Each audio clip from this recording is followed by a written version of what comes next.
नमस्कार। आज एक साक्षात्कार में मुलाकात करेंगे छोरा गंगा किनारे वाले से, जिन्हें मुंबई के समंदर ने अपनी ओर खींच लिया। नमस्कार, मैं Mrityunjay Yadav, working as a junior territory manager for rest of Karnataka. Basically, I am from Allahabad, UP Allahabad.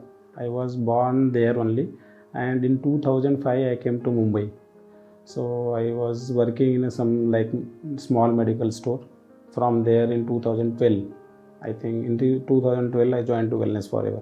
Family background मेरा ऐसा है कि मैं 3 भाई हूँ, सबसे बड़ा मैं हूँ, जिसमें मेरे 2 छोटे भाई हैं. एक अभी वहाँ पे बेलगाम में ही फार्मेसी कर रहा है, सेकेंड ईयर है. दूसरे भाई जो है वो मुझसे छोटा है, जो सूरत में रहता है. मेरी शादी 2010 में हुई और उसके बाद मेरे पास 2 बेटियाँ हैं अभी. तो अभी लड़का पैदा हुआ है, तो अभी कंप्लीट फैमिली हो गई है. तो अभी मैं बेलगाम में ही फैमिली के साथ शिफ्ट हुआ हूँ. ज्ञानपुर करके एक कॉलेज है, वहाँ से मैंने 12वीं किया. 12वीं करने के बाद KNPG डिग्री कॉलेज है, वहाँ से मैंने BSc क्वालिफाई किया इन 2007-8 में. तो वहाँ से करने के बाद देन ऐसे जॉब सर्च करने के लिए फैमिली वाले मुंबई रहते थे, तो दे केम टू, मुझे भी लेके आए मुंबई में. फिर ऐसे छोटे मोटे काम करते करते मैं I was working earlier in some private medical store. So वहाँ से ज्वाइन किया मैंने वेलनेस फॉरएवर इन 2012. उस टाइम पे अपना कंपनी का एक स्टोर हुआ करता था चारकोप में, डे नाइट. वही एक डे नाइट स्टोर था उस वक्त. तो वहाँ पे ज्वाइन किया मैंने as a delivery associate. Delivery associate join होने के बाद ऐसे मतलब स्वीपर का काम एंड एवरीथिंग जो भी वहाँ पे रहता था सब काम करना रहता था. तभी हमारे स्टोर्स में मावशी वगैरह नहीं होती थी, तो we use to work everything. So वहाँ से ज्वाइन करने के बाद एक दिन ऐसे ही हमारे एक एरिया मैनेजर थे, उन्होंने मुझे देखा कस्टमर अटेंड करने के टाइम पे कि यार ये लड़के को तो नॉलेज है. तो उन्होंने मुझे बुलाया, बोले क्या चाहिए, कितना पढ़ाई किया है. मैंने उनको बताया BSc किया हूँ. तो फिर ठीक है, हम कल से तुमको काउंटर पे ले लेते हैं. तो फिर वहाँ से उन्होंने मुझे काउंटर पे लिया. देन वहाँ पे वेलनेस का अपना नया आउटलेट ओपन हुआ, एवरशाइन नगर मलाड वेस्ट. सो वहाँ पे मुझे डाला. तो 2-2.5 साल में ऐसे ही काम करते रहा वहाँ पे एज CSA बोल सकते हैं आप. उसके बाद नाइट में ही नॉर्मली रहता था, क्योंकि नाइट का वहाँ पे अच्छा बिजनेस था. सो वहाँ पे मैंने 2.5 साल निकाला. इन 2015 में मंथन करके एक प्रोग्राम होता है जो अपना स्टोर मैनेजर का, तो उसमें मैंने अप्लाई किया. Then luckily I got selected. So उसके बाद I went through 2 months training program. तो वो प्रोग्राम होने के बाद I think it was in October November में रिज़ल्ट आया. Then I was the topper of my batch Manthan 4. फिर वहाँ से कंपनी ने मुझे अपॉर्चुनिटी दी, पुणे भेजा ट्रांसफ़र करके एज ए स्टोर मैनेजर. जहाँ पे भी चैलेंजेस थे कंपनी ने अपॉर्चुनिटी दी और मैंने वहाँ पे काम किया.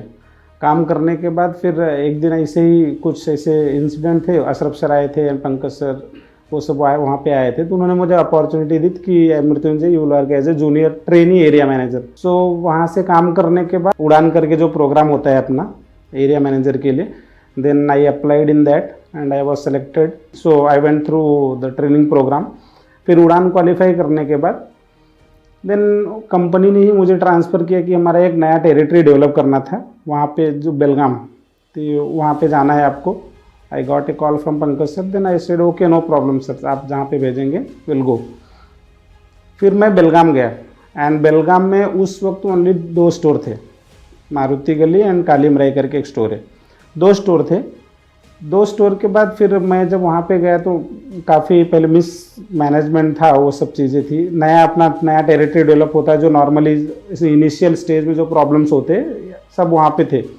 स्टाफ नहीं मिल रहे थे एंड ये सब प्रॉब्लम. तो हमारे जो मेरे सर थे वहाँ पे, घनश्याम सर, उन्होंने मुझे उस पीरियड में काफ़ी हेल्प किया. So the point where I started my career as a delivery associate in Mumbai. और वहाँ से लेकर अगर यहाँ तक देखते हैं तो it was very ups and downs, but I am really very thankful to the management. When first I woke up early in the morning, fresh होने के बाद पहला काम एक शुरुआत देखता हूँ. वहाँ पे जैसे अभी ये एक इंटरव्यू का प्रोसेस चालू है या फिर कोई अच्छी मोटिवेशनल स्टोरी हो सकती है. सो जब इंसान का दिन अगर अच्छे से शुरुआत होना, तो आगे का पूरा दिन उसका अच्छा जाएगा. अगर दिन ही पहले कुछ ना कुछ, कभी कभी हमको ऐसा लगता है नॉर्मली कि यार क्या दिन खराब जाएगा आज, अगर शुरुआत में दिन में कुछ गलत चीज़ें हो गई जो हमारे फेवर में नहीं है. लेकिन अगर एक शुरुआत हम पहले से स्टार्टिंग से देखेंगे, मेरे जितने फ्रेंड्स है या एम्प्लॉयज़ है, जो मेरे स्टोर मैनेजर्स है हमारे वहाँ पे, हम बहुत उसको अच्छी तरीके से इम्प्लीमेंट किए. कुछ नए और कंटेंट्स उसमें डेवलप होने चाहिए, जैसे अभी हो रहे हैं. अभी तो काफ़ी सारे मिक्सचर हो गया, पहले हम एक डेली एक सॉन्ग या फिर जब इनिशियली हमने चालू किया था एक सॉन्ग या मोटिवेशनल स्टोरी दिखाते थे, लेकिन अभी वो काफ़ी नॉलेजेबल एंड स्किलफुल है, फ्रूटफुल है वो अपने एम्प्लॉयज़ के लिए। अगर मुझे कुछ भी नहीं आता ना, देन ऑल्सो मैं आपसे वही इसी तरीके से बात करूंगा कि मुझे एटलीस्ट नहीं आता तो I will directly accept it, I don't know sir, please tell me. समय के साथ मृत्युंजय सक्सेस की सीढ़ियां चढ़ते गए। इनका डेजिग्नेशन बदला, इनके स्टोर्स बदले, इनका टेरिटरी भी बदला, पर जो नहीं बदला वो है इनका नम्र व्यवहार। ये आज भी जमीन से वैसे ही जुड़े हैं जैसे अपने करियर के शुरुआती दिनों में थे। Never try to pretend like मैं बहुत अच्छा हूं, जो है ओरिजिनलिटी दिखाओ। दूसरा, अपने वर्क के ऊपर इतना कॉन्फिडेंस होना चाहिए, अपने काम के ऊपर आपको इतना भरोसा होना चाहिए कि जो मैं कर रहा हूं वो सही है। अगर कहीं पे कुछ गलत है तो अपने जो सीनियर है, जो अपने बॉस है, उनसे रिपोर्ट मतलब कंसल्टेशन ले सकते हो, उनसे बात कर सकते हो। दो चीज़, एक कभी भी गलत प्रिटेंड मत करो। अगर आपको कहीं कुछ मिस्टेक है, आपको लग रहा है कि मुझे नहीं पता है, कभी कभी बच्चे हैं, हम ट्रेनिंग सेंटर में भी है, देखते हैं, आप भी देखते होंगे सर, कि उनको नहीं पता है ना फिर भी हाथ ऊपर करते हैं, और हम उनको पूछ लेते तो मालूम पड़ता है नहीं मालूम। तो पहले वो नहीं करना चाहिए। आपको नहीं मालूम है, पॉजिटिवली उसको एक्सेप्ट करो, नहीं पता है तो यू कैन आस्क। दूसरा, जो भी आप काम कर रहे हो उसके ऊपर भरोसा रखो। मतलब आपको पहले खुद को भरोसा होगा तो लोग आपके काम के ऊपर भरोसा करेंगे। अगर आपको खुद को ही भरोसा नहीं है तो आपके काम के ऊपर कोई भरोसा नहीं करेगा।